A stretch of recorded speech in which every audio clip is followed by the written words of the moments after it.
Hello, everyone. Welcome back to the EDiscovery channel. Hope everybody had a great holiday season. As always, this is Tom O'Connor from lovely but frigid downtown New Orleans, where it is not just cold, but 34 days till Mardi Gras. Woo woo! And 93 days till Jazz Fest, which is a double woo woo. Bigger woo woo. A bigger woo woo for us. Yeah, everybody's very excited. They've actually announced the lineup. Things are proceeding. Who's going to be there? Who? Who did they say was going to be there? Who's on second? Actually, they're on first, I think. I think they're on first. Yeah. Yes, first weekend. Yeah. Anyways, enough frivolity. All seriousness aside, folks. As always, joined by my counterpart, Rachi Messing from COVID-infested household in Tel Aviv. Everybody is recovering though, Rachi? All is good over here. We've made it to the other side. So, it was like we were playing this middle school dodgeball game, and we've been hiding behind all the big kids for the last 2 years. But now they're all out, and it finally, they nailed us. So whatever, we're good. There you go. Well, we are both very pleased to have as our guest today the inestimable Doug Austin, who I'm sure most of you know, all of you should know. If you don't, you're going to find out. If you have email and you read anything about EDiscovery, you should know Doug. Doug is the editor of EDiscovery Today, which is a gross oversimplification of what he does. In essence, what he does, which is a source of no small amount of envy on the part of myself and all the other writers in our spaces. He actually writes a blog every day, 5 days a week. Like we think he actually has like a battalion of little trolls someplace or typing away on typewriters. I think Doug might. I wish I did. Yeah. And then to make things even worse and more insulting to it, some days he does 2 or even 3 releases on a day. So now it's just like adding insult to injury. Yeah. Tom, you haven't had a blog post for 2 weeks. Here's my 3rd of the day. So we're going to ask Doug. Doug, welcome, of course. Thanks, Tom. Thanks, Rachi. Good to be here. Yeah. We'll get into the super secrets behind your prolific writing skills, but tell us first, as we always start off with here, how did you get into this wacky business of ours? What made you sit down one day and say, I'm going to write about EDiscovery in the 7th grade? It's 7th grade, right? Well, gosh, I guess first is why did you get into lit support, technology in the first place? And so I really started kind of getting into computer stuff when I went to Baylor, and kind of had a little mini history of computers in my 4 years there, because the very first year, freshman year, the very first computer class I took was, believe it or not, a Fortran class. That goes back a ways. And we were using an old IBM System 3 with the punch cards. Remember those? Oh, yeah. Yeah. And so we had to do punch card programs and type them up and keep our punch cards in order. And you've never seen such despair as somebody who drops their punch card program and then realizes they've got to start all over. It's not fun. So did that in freshman year. We also used the 8-inch floppies for some of the other programs. Oh, they added the drive later for the 8-inch floppies. So that was big for us. Then my junior year, they had gotten an IBM 4341 mainframe. So we were using the dumb terminals doing COBOL program. And then the senior, I actually applied to be a lab assistant in the computer lab for my senior year. And they said, no, it's filled over here, but we've got this new PC lab we're looking for people for. And I'm like, PCs, what are those? And they were the first IBM personal computers with the dual floppies. Did that, loved it. And by that point, I was majoring in management information systems with a business degree. And that was the computer side. I'm sorry to interrupt, Doug, but Texas native, how did you get to Baylor? I am a Texas native. I'm born and raised in Houston, and Houston. Okay. yep. And just said to yourself, I need to spend 4 years in Waco, Texas, right? So amazingly enough, it's kind of funny that I went to a Episcopal high school, but it was small. And one of the things that kind of stuck with me when I was looking at colleges is that one of the Baylor football players said he liked going to Baylor because you weren't just another number. And that just kind of stuck with me. And then I had, did a handful of campus visits and loved the place. And so went there and Great. had a great time. Believe it or not, even in Waco, Texas, of all places. And then a couple of years out of college, went to go work for a Big 8. Back then they were Big 8 consulting firms, accounting and consulting firms. And one of the first projects they put me on was a long litigation where doing lit support, and we used in Magic, if you remember that, sure. for managing information about attorney work product. And they used Basis for managing evidentiary documents or bibliographic information about evidentiary documents. And one of the before they morphed into InData, that was the right, early stages of the company. Yeah, absolutely. And they developed this cool, all the documents were on microfilm. So they developed this cool program that was a computer-assisted retrieval program. That's actually what they called it, of microfilm. And you did a search on the Basis database, you exported out doc IDs, and then you put it into the program, and it would prompt you for what cartridge to put in. You put it in and spool it up, and then hit the button, and it would go off and start printing off documents. And it was great when it worked, which didn't always, but it was pretty cool stuff for the time. So did that, and then just kind of have been doing it ever since in terms of being in this industry.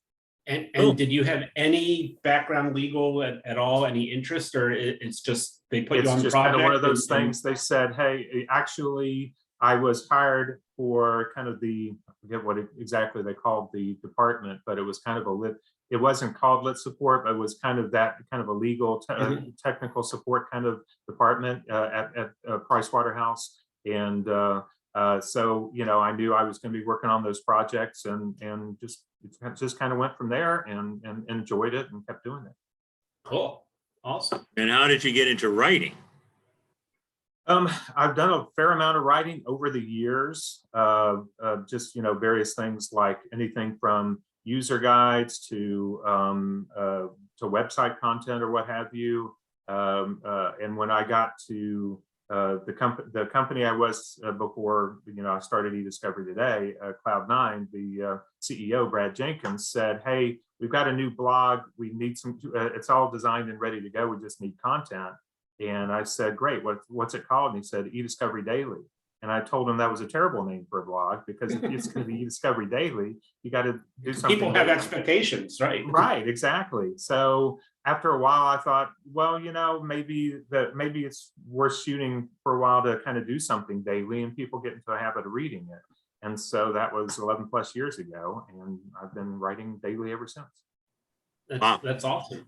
So let's, before we really dig into some of the writing stuff, between PwC and Cloud9, what took place there? I mean, what was your journey to get to Cloud9? And then obviously we'll talk a little bit about your time there.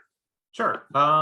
So PwC I was with for 6+ years, left for a year, kind of got out of lit support for a year. Then they had a project in Kuwait after the Gulf War, where they were helping, they were working with a law firm to assess, and accountants were assessing the damages to the government sector, to the various ministries in Kuwait. So I rejoined them for a year in Kuwait. It started out being 3 to 4 months to develop an app. And then when the guy who was supposed to support it for the remainder of the year didn't want to, I wound up taking it and supporting it. And you were actually in Kuwait? Correct. Yeah. So wow. Yeah. So it was a really cool experience. There were about 30 some odd of us there. So I mean, we did everything together. It was we we would go to work together. We had pooled rent-a-cars. We would go work out together, go to eat together, hang out on the weekends, all that sort of stuff. And did that for a year. And when I came home, I finally left PwC for good, spent a couple of years with a title company, and then went to work for a company. Back then they were called InfoEdge. Then they became known as EDiscovery. And I was with them for 11 and a half years. And the software and services in EDiscovery, or at least Lit Support, then eventually EDiscovery. They were eventually acquired by Deloitte, I think about a year or so after I left them. And what were you doing? You were doing there just I did a lot of things. I was everything from project manager on the Lit Support projects to providing content, supporting sales in terms of providing white papers and things like that. Coordinating on release evaluation, because we actually had, back in the late 90s, believe it or not, we had a cloud-based review platform that they had at the time. Back when, trying to sell cloud-based review to lawyers back then was kind of like trying to sell ice to an Eskimo. It was just It was really hard, and nobody wanted to buy it. But I actually had for a brief time, I was a regional director of sales, which is not my forte at all. But we did actually manage to get a few sales, but that was not my thing. But yeah, just a little bit of everything for a number of years, and then left them and joined what was at the time called Trial Solutions. And then about a year into my being there, they renamed it Cloud9. So right now, at what point did you realize, like, hey, this is actually my career? Like, I'm actually, like, this whole Lit Support thing, it's not just, okay, a couple projects that I'm working on, or when did you realize that, like, this is taking out, like, this is what I'm doing? It's kind of one of those things where I guess really the first project or two that I worked on, I'm kind of like, well, I've really kind of developed some knowledge and expertise here. I thought you were going to say last week, Doug. Oh, right. Well, yeah, hey, do we ever know what we're going to do when we grow up? That's a good question. Yeah, I think I kind of felt like, well, hey, I've developed some expertise. Really from the get-go, I got a management information systems degree because I always wanted to figure out how to apply computers to business and really make them be able to leverage technology. So that was kind of fulfilling what I set out to do. And, as over the years, as, we evolved, you kept trying to figure out more advanced ways of doing things. We all remember the way it used to be years ago, where you dealt with, you had Band-Aids on your fingers because you dealt with the hard copy documents, and you pulled them out and you did all this sort of stuff, and you scanned them and you did this and you did that. It was a real pain and all that sort of stuff. And you evolved to email. Blisters on my fingers. Yeah, exactly. Yeah, absolutely. Yes. It was helter skelter, Tom. It was. So at times it seemed that way. So I know. Trust me. Yeah. So yes, I know you know. So yeah, it was kind of one of those things where it just kind of became something. I know it well. I like it. It's interesting. It's never a dull moment. Sometimes that can be. Sometimes you could wish for a dull moment, but it just kind of became, this is what I do and what I. But you were faced with a real challenge, Doug, when Cloud9 got acquired and you were jettisoned, as so many, in a process that so many of us have experienced with vendors around the country. Became a forced entrepreneur, Tom. That's how. Yeah, you were a positive outlook. Right. That's right. You were forced to pivot quickly and get sponsors and do it yourself. What was that like, though? What were I remember when you called me like the day it happened.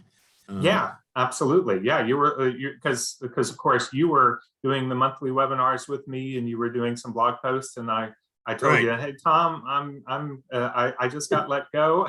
They're probably not going to be using you anymore. I'm going to do that webinar next week. Yeah, I'm going to give you some heads up.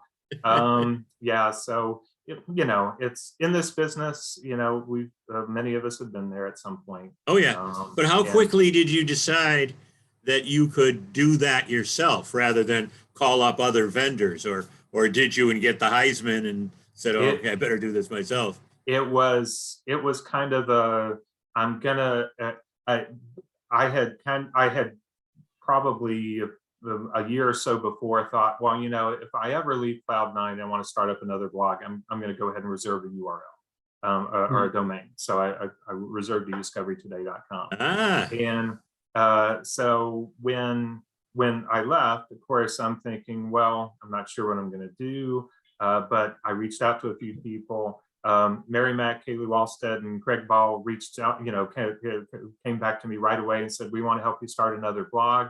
And so I thought, well, at the very least, starting another blog will keep me out there. Hopefully people will take note, and it'll either catch on and become something I can do, or it will lead to somebody going, oh, hey, wait, we want to consider hiring them. In fact, actually, I think there's still a hire me page that on the site that's disabled from when I started it.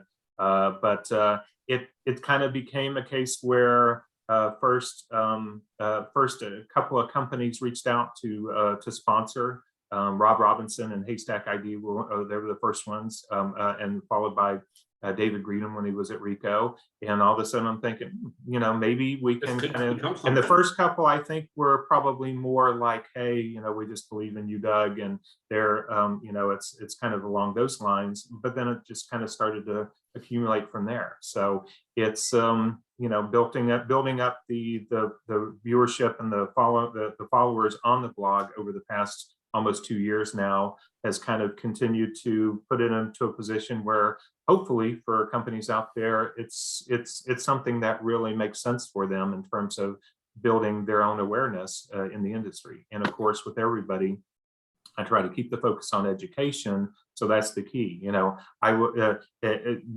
learned at Cloud9 was you can have an educational blog and it still gets your name recognition out there. And in fact, it does so more so than talking about yourself all the time. Yeah, absolutely. And when you're trying to actually sell something, then typically people get turned off. Right, exactly. Yeah.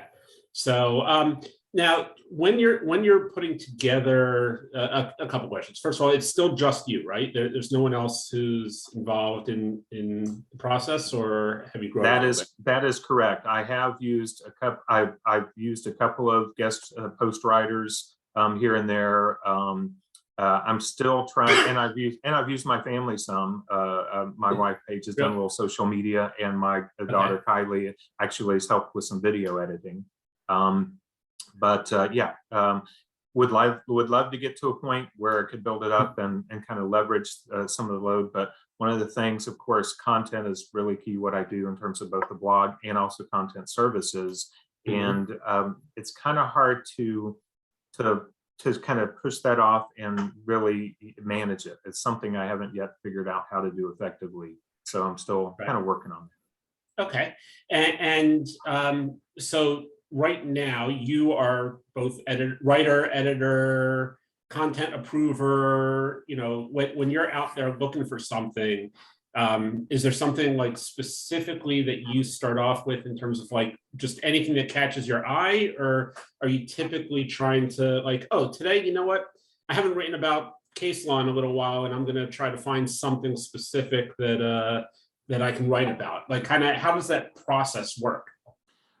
It's a little of both, because sometimes it's a case where it's like I'm just going to go out there to some of my normal sources and and see what people are talking about, seeing what people are writing about, and find something good. One of the things now, having a number of educational partners and they're providing content, then of course I can cover theirs. So of course, to say that every last blog post is an original creation from me is not really true, because in some cases I'm covering what other people do. Shocked. Wait a minute. Wait a minute. I know.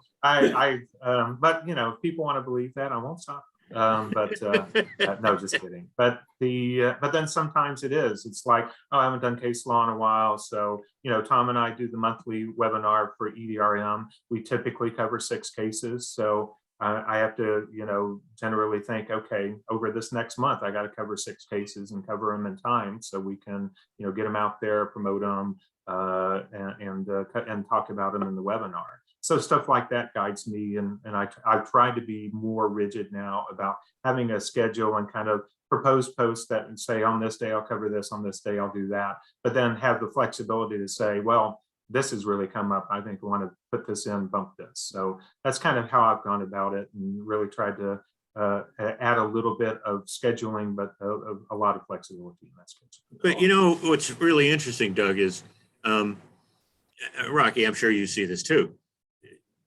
Have you ever seen an area of the law that has so many new cases on such a constant basis? I mean, nobody's writing about promissory estoppel 3 times a week, every week for 52 No. weeks, right? Mhm. You know, it really is, and I suppose it shouldn't be in the sense that it's evidentiary matters, it's discovery matters, you know, which pop up. But really, still, there are a lot of cases in this space. You know, Absolutely. on the webinar you mentioned every month. I mean, you send around a list of, well, you know, here's some proposed cases, and we never have any problem having enough cases to talk about. We never have any problem having Yeah, talking, right. Really, but Well, yeah, Right. well, I mean, Yeah, talking has never been an issue for you, Tom. not an so- issue. No, Yeah, not an no. issue.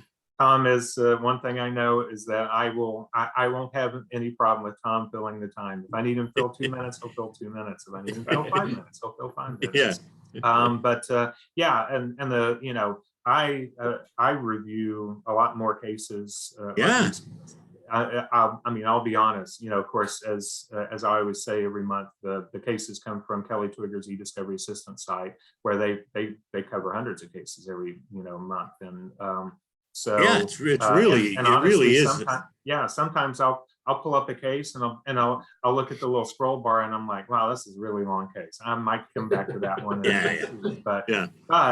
yeah. What was that one last month? We had a decision that was a couple hundred pages, the opinion. Well, yeah, the DR distributors case, we were doing our top cases of 2021, and honestly, that's probably one of the top cases of 2021. And we were like, yeah, we don't want to read that again. I don't want to read that again. Too long to cover, because we were really ambitious. We tried to cover the 9 top cases. And so we decided, yeah, we'll put it in the honorable mention list, but we're not going to talk about it again. Yeah, None of us little want lengthy. Yeah, right. So yeah, that's but yeah, it's kind of a case. It's a situation where you try to be balanced. You know, I've tried to really broaden the blog beside just EDiscovery to be cyber and data privacy and InfoGov and so forth. And really, that's where I think a lot of EDiscovery companies are trying to broaden as well, because you know, EDiscovery is a bit niche, and so it's just kind of one of those things where, yeah, absolutely. And so it's one of those things where, you know, you just try to look and say, well, I haven't covered this in a while, let's look for something here. And then sometimes you just see something that comes up, and then sometimes you can't think of anything to write, like the one I did a couple of weeks or so ago, where I just decided to throw out let's talk about the EDiscovery or E-Discovery, Right. or should it Always a good fallback. Yeah, I knew you were. I knew a big dispute between, or you know, I knew you were grasping for that one. Yeah, it was like, well, you know, I'll just. It was the holidays. You were sick. And then Mike Quartararo came back with one on ASEDS, and then I had to respond to his, and so forth. And sometimes those off the cuff kind of ideas turn out to be, when you don't have anything else to write about, turn out to be the ones that get the most attention. Yeah. So just as an aside, it just occurred to me, I've never really looked at the numbers. Is the attendance for that monthly case law thing pretty steady? Yeah, I think it's usually like 150 to 200 people, something like that. And Which is very good for anybody who does webinars. No, that's especially solid. There's so many webinars out there, you know, it's hard to get that kind of audience. And so, yeah, I mean, and so there's a good core of people that are there, you know, month after month, because they just, you know, really appreciate the discussion about them. And then there's always some new folks who are in, and, you know, each month as well. So it's kind of gratifying to me to see that it's, Kaylee says cult following, you know, and I don't know about that, but wrong with cults? Yeah, I'm not big on cults, but you know, hey, it's one of those Entire things. e-discovery companies that survive on a cult following. So come on. Yes, absolutely. So, I'm glad that people are enjoying them, and it's really, I think we've got a good rhythm going now with the four of us, and so, Well, it's that's working. it. On the educational side, let's face it, we've talked, not to beat a dead horse, but I will. Education in our space is a real dead zone. True education. As Rocky said just a minute ago, not just making a pitch for something. And the nice thing about that, I was going to say show. It isn't really a show, although we do put a little grease paint on every now and then.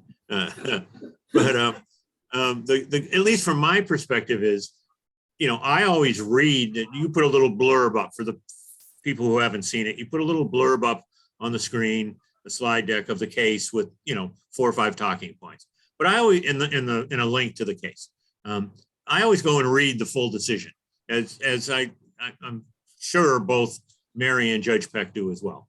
And there's always a nugget in there. I invariably will quote something from the decision that isn't on your screen because somebody will say something really good. Like the judge a couple of weeks ago said, like, this is the worst argument any attorney's ever made in front of me. There's absolutely no basis for this whatsoever. Get that blank out of the paint, as they like to say in the basketball world. Right. Yeah, exactly.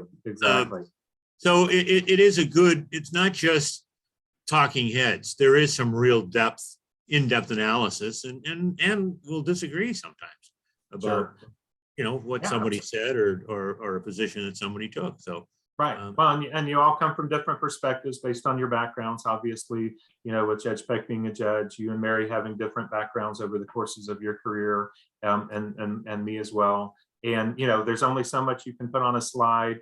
There's only so much you can even put in a blog post, because I try to keep the blog post reasonably short.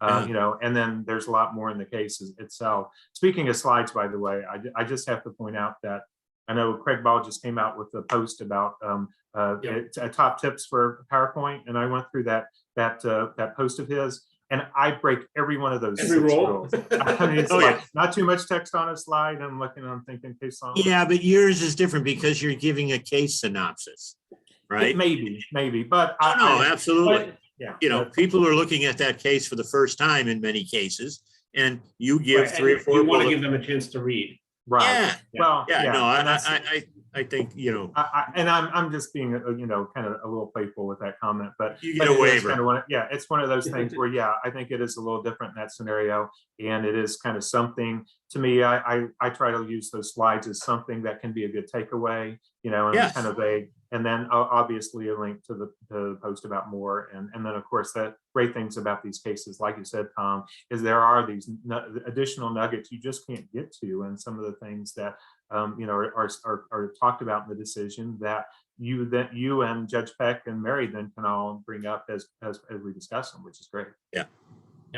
So you obviously, because you've got the following, and the sponsors are coming to you, and it's great. The blog and business has grown. I'd imagine that you get to see and hear about a lot of times some of the up and coming technologies, up and coming, motions that are happening within the litigation technology field and e-discovery. What's got you excited right now? What are some of the things that, like, when you look at it, you're saying, you know what, that's going to be cool once it really takes off? Sure. Well, and I think the question is, with some of these, is when will it take off? Because we're still next month is the 10-year anniversary of Judge Peck's DeSilva Moore decision, and I just did the State of the Industry report that was released a few weeks ago, and in terms of the responses, the number of people, the percentage of people who use TAR most of the time went down, and the percentage of it who hardly use it went up. So it seems like we're regressing, but it was a larger group, so that didn't actually completely surprise me, because I thought, well, the broader the group, the less likely they are to be using TAR. But what did surprise me is that the service providers were also low in those numbers, and they're the ones usually selling and promoting it. So, right. So I think obviously the AI technologies and machine learning and the capability, the potential and capabilities and the things that we can do and already are starting to do with that is very exciting, but it seems like it's going to be a slow road to get people to adopt it.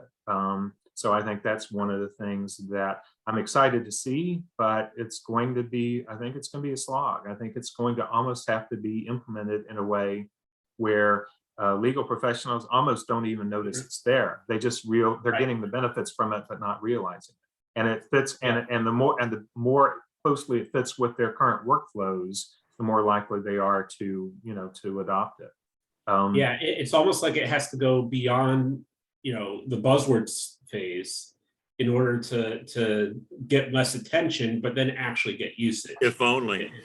Yeah, right. Well, yeah, exactly. And that's the thing. And, Tom always brings this up when we talk about one of the barriers to adopting TAR. And he says, well, look how attorneys came up and how they're trained. They're all trained to use Westlaw and Lexis and keyword search. That's what's comfortable to them. And it's hard to break out of that mold for a lot of them. So, but I think your point about unification or assimilation or whatever, I think as programs incorporate TAR, and I hate to even say the phrase AI into their products, it will be transparent to the user. They may be using it just as they are now in many other applications. AI, EDiscovery is such a small fraction of what true AI and machine learning usage in the law firm is. It's going on in virtually every phase of legal automation, just like it does in business. And to some extent, it's gone on in Westlaw and Lexis keyword searching for ages too. They were doing accumulation and data analytics behind the scenes when you were saying, find big rocks falling out of the sky, brushing close way. Right, that's a great point. Yeah, absolutely. So I think and more we see products that are already starting to do that. They're just making it part of the product, if you will. And so I think it's going to become more widespread. It's just not going to become as prominent. And that's probably a better way to sell it too. Right. Sure. I mean, that raises the question of, can a product really be a product if it doesn't actually have AI? Ooh, it's like the Schrodinger's cat. Is it really AI? Well, not until you open the box and look at it. Right. I think there's got to be some level of that, some level of machine learning and AI in just about any product. It's how they implement it and so forth. And, the traditional kind of workflow of a predictive coding project is kind of not, as, you do the iterations and you go through and all that sort of stuff. It's not inherently kind of understood by a lot of folks. And I think that's one of the things that has to change. But to your point, Doug, about service providers not using it, and I'll go back to this, I'll go back to flogging that dead horse again. The service providers don't understand it either. You ask the sales guy for any one of a dozen, right? What AI are you using? Oh, we're using Weaselware. And what does Weaselware do? Well, it super flops the mega crystals and it adjusts the positronic thruster. It's actually pretty accurate, Tom. That is what it's doing. It's like it does this and then magic happens and you get to. Oh God, don't get me started on the magic. Oh right, I know. Yeah, but you saw. That is the problem. That describing it and describing how it works is the problem. Yes, and that's one of the things that is it's been a challenge for a lot of people out there. So. If somebody can't explain it to the attorney so that they can explain it to the client or the judge, then you've got a whole trail of, well, then we're just, never mind this stuff. It's never going to happen. Yeah, absolutely. A couple other quick trends I'll note just because I think they're notable in the industry. One is the move to the left on the EDRM. So much more focus on InfoGov and on integration with enterprise systems, M365, G Suite, HR, everything. That's definitely a trend. And then the other one is just all the variety of sources, so much more data from collaboration apps, from mobile devices. That's another one that, the numbers of people who responded to the State of the Industry Report survey were still fairly low. but it's kind of one of those things. I don't see how you can ignore them Avoid it. anymore. And Right. I think that it's one of the fun things and challenging things about this industry is it's the workflows are always changing because there's things forcing them to change. So a lot of people are resistant to change their workflows, but they have to. It just is, Yeah, you know, it's just, you can't avoid it. It gets back to your original point of you know, it's never a dull moment here, and it's always changing, always something new, always a new challenge that has to be looked at and addressed. So Job that- security. Always something going on in cloud cuckoo land, right? yeah, Right, absolutely. I mean that, and you know, it's just kind of, I mean, it's just like evidence evolves. So you know, when evidence evolves, the process has to evolve to support the evidence. The problem is the technology is evolving so fast. We are a slow and steady sort of profession. Right. As I think it was Judge Monty Ahalt from Maryland said many years ago. He's one of the early entries into technology systems, along with Jim Kane, our old friend Jim Kane. And Monty said, you know, this is the only business in the world where we work by looking in the rear view mirror, right? We are ruled by precedents. We don't want to be the first guy in the line, all right? But that's not the way technology is, as you know, Rachi. Technology is changing like let's move. boom, boom, boom, boom. And so, you know, you got this disconnect between the technology and the profession for which it's designed to be used. Whereas, and I think that's why IG is taken off, because in the corporate world, they embrace technology. You know, they have large infotech departments.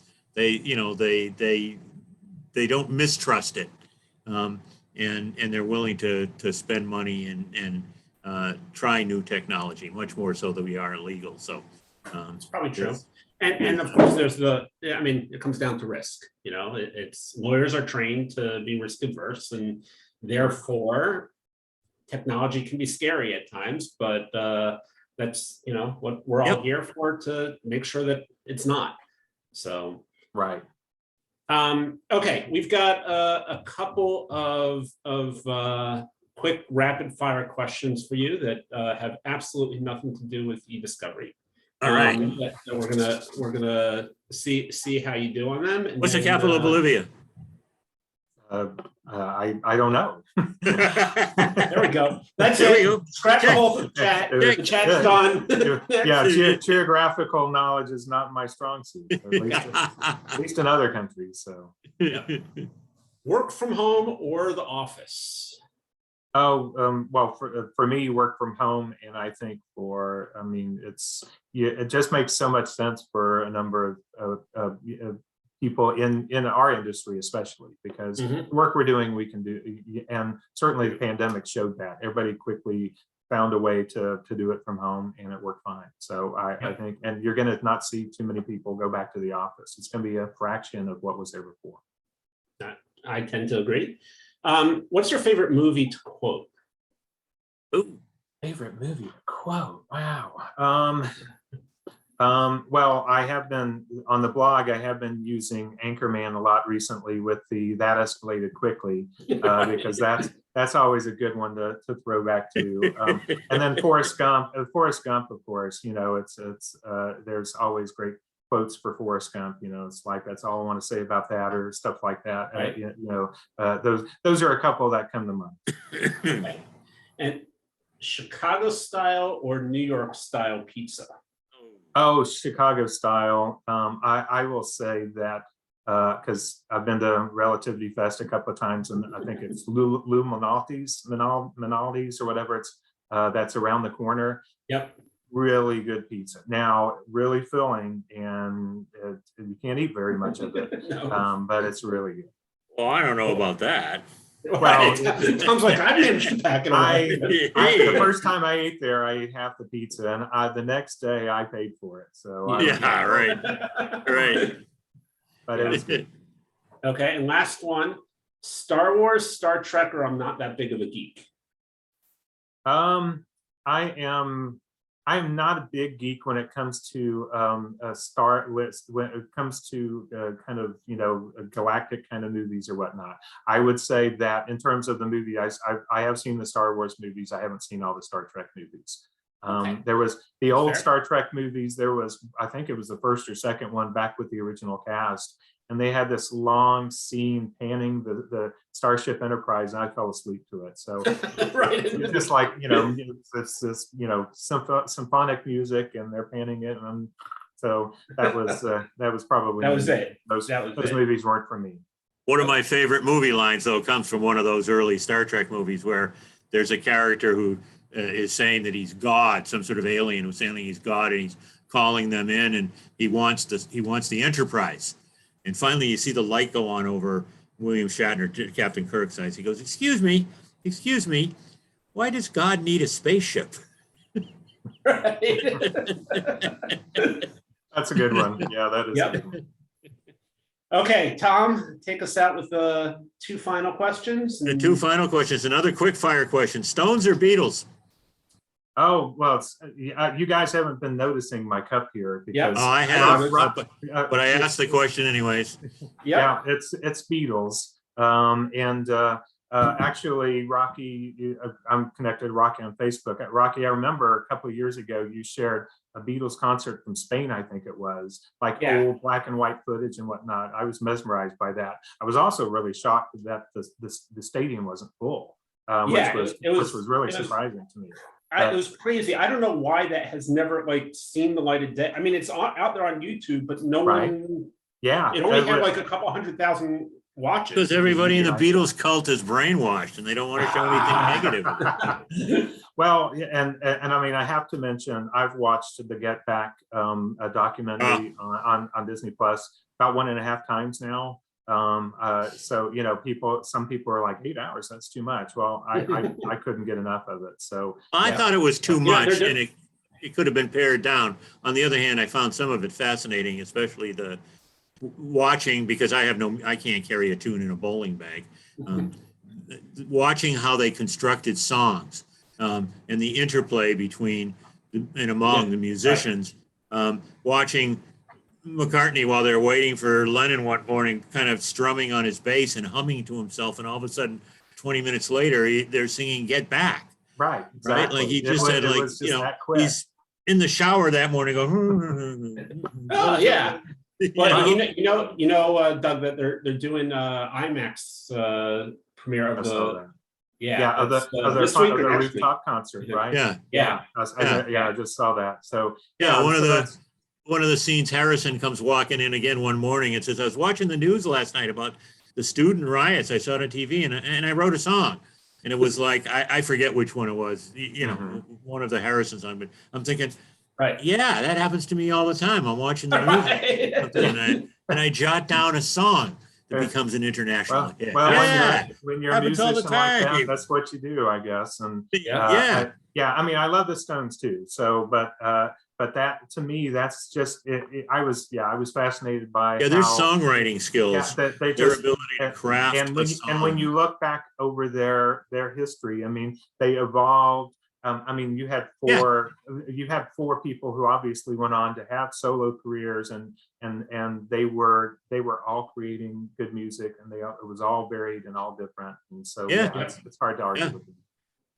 The other scene that I remember that really struck was as they were crafting a song, and again, I think it was one of the Harrison songs, but he said, I wrote this. He said, I wrote this like 1.5 years ago, but I'm stuck on. I wrote the first couple of stanzas, but I'm stuck on these lyrics. And Lennon just looks at him and goes, like, just sing anything, sing Marmalade, sing the song, fill the song out, finish the song, and either the lyrics will come to you or we'll go back and fill in the lyrics, which they did. And it was just really like, don't let that get in the way of the process. Write the song, man. And, he's looking at him like 1.5 years. Why?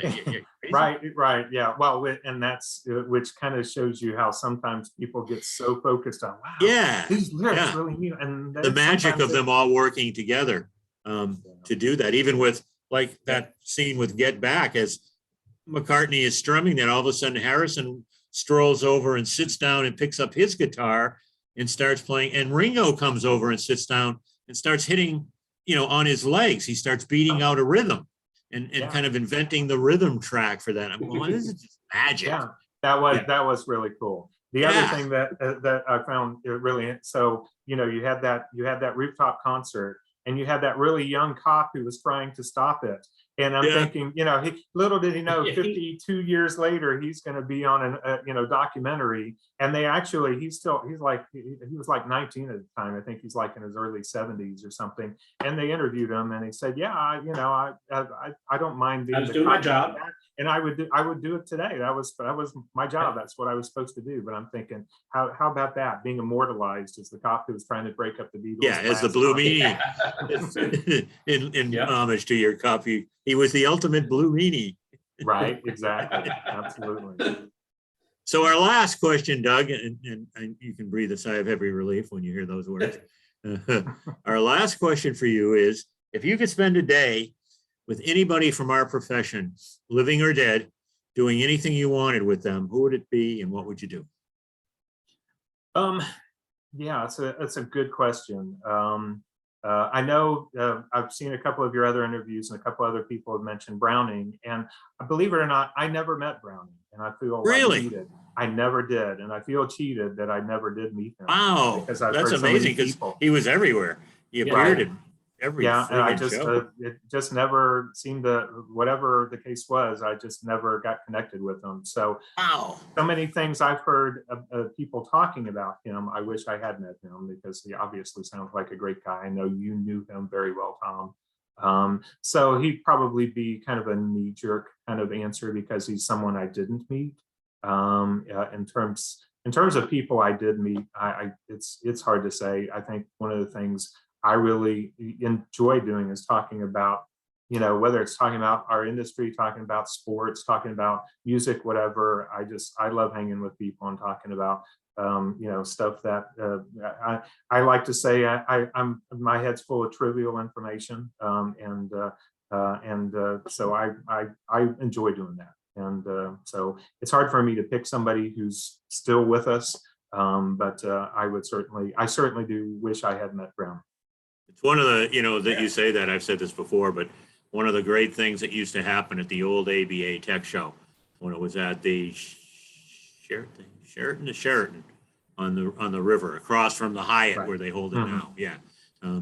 The lobby back in those days, there was a bar right in the lobby, and you could smoke in the bar. You could smoke inside, and people would be coming back from different dinners or events that they had gone to. West would have a party, and most of those would be off site in those days, and the glory days of vendor parties, and people would walk in, and somebody would be sitting in the bar, and they would come over and sit down, so that by about 10 or 10:30 at night, there'd be 12, 15, sometimes 20 people, speakers and members of the ABA, but Browning and Jim Kane and Craig Ball, Sharon Nelson and John Simic. I mean, just a whole bunch of people who were really interesting to have these conversations. And the conversations would be all over the board. It wouldn't necessarily be about